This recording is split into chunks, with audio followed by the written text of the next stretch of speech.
Deep in the Rostov Oblast, a fire is raging. Atlas is burning. One of the key fuel hubs upon which President Vladimir Putin's troops rely has been taken out by Ukraine's drones. And now, pressure is relieved on the Donbas as Ukraine opens up opportunities to retake territory while Russia weakens. This is huge. Ukraine is on a massive winning streak as another Russian lifeline has been obliterated. Putin is furious. And the worst of it for Russia's leader is that he can't do a thing about it. On June 23rd, Euromaidan Press was among the first to report on the fire raging at the Atlas facility in the Russian Oblast of Rostov. Not much is known about the strike that caused the fire.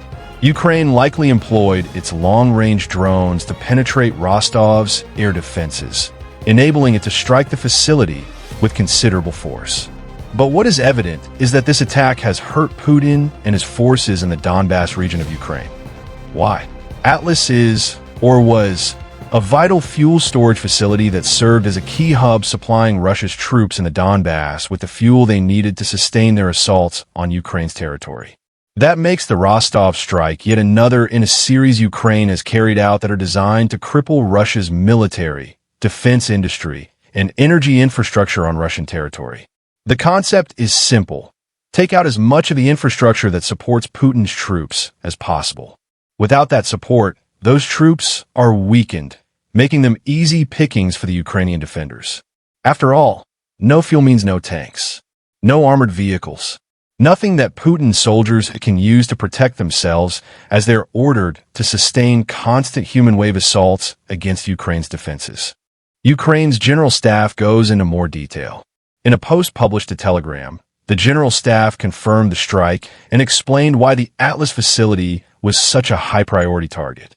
An important facility of the Russian invaders was hit. The post begins, as part of efforts to reduce the enemy's offensive capabilities, on the night of June 23rd, units of the Special Operations Forces of the Armed Forces of Ukraine, in cooperation with the missile forces and artillery, struck the Atlas plant oil depot in the Rostov Oblast. This is an interesting opening statement.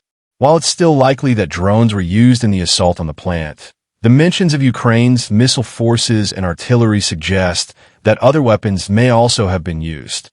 Perhaps drones served as decoys for the Atlas plant's air defenses, allowing a Ukrainian missile to penetrate into Rostov.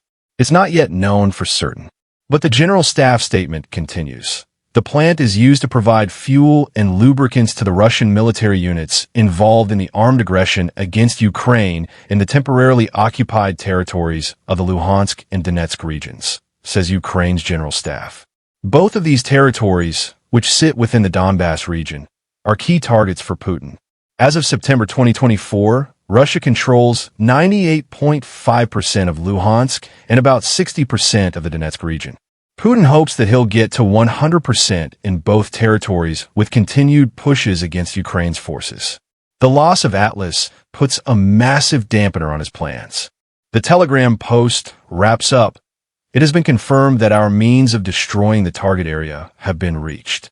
A fire has been recorded. The results of the fire damage are being clarified. And that confirmation doesn't just come from Ukraine. Satellite images of the Atlas site provided by NASA's firm Satellite Service showed that Atlas was on fire by 6:41 a.m. Kyiv time.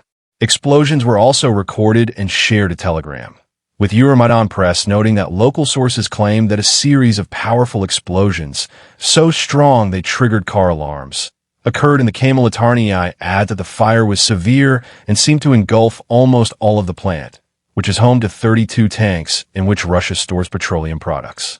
Those tanks are close to the city of Kamensk-Shakhtinsky, which is just 62 miles away from the lines of combat at its closest point. That's important. Ukraine knows that Atlas has been serving Russia's troops with the fuel in its storage tanks. Now, those fuel storage units have been obliterated. Putin's forces just lost one of their most vital supply lines to the Donbas.So. There's confirmation from Ukraine. But what about Russia? How has it responded to this devastating attack against one of its most important fuel storage facilities? The answer shouldn't come as a surprise. In the wake of Ukraine's powerful assault, Rostov Governor Yuri Slyuser took to Telegram to essentially claim that Russia successfully shot down all of the drones that Ukraine sent his region's way.